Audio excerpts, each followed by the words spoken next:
conseil de pro. Avec Maître Pfefferkorn Fabrice, notaire à Sarreguemines, on essaie de répondre à vos questions. Et justement, question arrivée par un auditeur, on entend souvent qu'il faut absolument signer une donation entre époux pour protéger son conjoint en cas de décès. Alors effectivement, c'est une question qui revient relativement souvent. Elle est un peu véhiculée par parfois les parents, le dimanche quand on va manger chez les parents, chez les beaux-parents.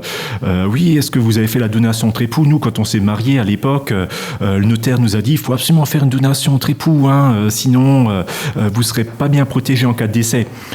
Alors il se trouve que effectivement par le passé, c'était un conseil très judicieux. La loi a changé toutefois. Et la situation est un peu différente aujourd'hui. La loi a donc été changée et lorsque tous les enfants sont des enfants communs, lorsque le conjoint survivant vient à la succession avec des enfants qui sont tous des enfants communs à couple, de nos jours, de plein droit, le conjoint survivant va avoir l'usufruit sur l'ensemble de la succession. Alors plus précisément, il va choisir soit un quart en pleine propriété des biens ou l'usufruit de l'ensemble de la succession. Mais en tout cas, cette possibilité-là, il l'a de par la loi. Ce n'est qu'en présence d'enfants qui ne sont pas tous communs que le conjoint n'a pas cette option. Le conjoint, dans ce cas-là, va avoir uniquement un quart en pleine propriété, mais c'est un cas dans lequel, là, pour le coup, une donation entre époux peut encore être conseillée, peut encore être utile.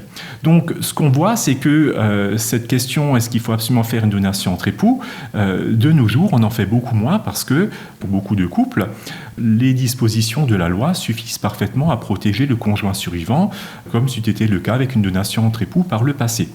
Alors, ce que la donation entre époux n'a jamais permis de faire, ni avant ni après 2001, c'est de faire en sorte qu'au décès du premier, le survivant soit propriétaire de tout. Ça, souvent, c'est une petite confusion qu'on a. Non, les enfants héritent quand même. Voilà, les enfants vont effectivement recueillir la succession, mais le survivant va pouvoir avoir l'usufruit sur l'ensemble de la succession. C'est le schéma classique, je ne veux pas rentrer dans le détail.